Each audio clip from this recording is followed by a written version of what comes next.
Even before the summit technically got underway, we had fireworks this morning with that breakfast between Trump and NATO Secretary General Jens Stoltenberg.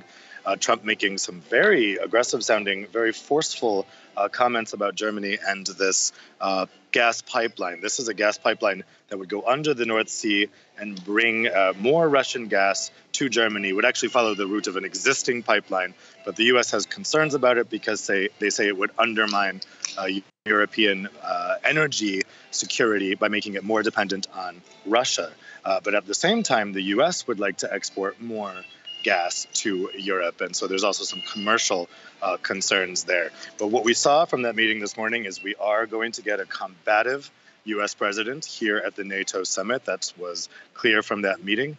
And any hopes that the allies had that this might be less of a rough ride were dashed this morning. So now, as the summit really gets underway, we're going to see what President Trump has in store. Dave, tell us more about this spending row. Who contributes how much exactly? Well, this was another criticism of President Trump of Germany this morning. Germany spends only a little bit above 1% of its GDP on its military. That is well below the 2% goal of NATO. It should be noted, Trump often phrases this as in a military contribution to NATO. That's actually not how NATO works. Nobody contributes in to NATO except for administrative type things. What NATO is an alliance of different militaries. And the criticism more specifically is that European countries don't spend enough on their militaries. And that's why this is measured as a percentage of their GDP. So right now, obviously, the U.S. has the U.S. has the largest military in the world by far.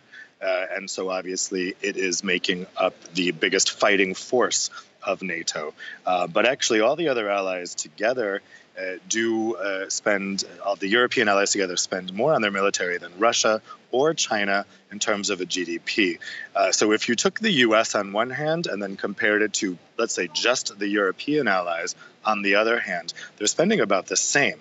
But the criticism of Trump is he wants each European country to be spending the same on its military that the US is as a percentage of GDP. Germany does not want to do that. A lot of European countries don't want to do that. That's the heart of the conflict here.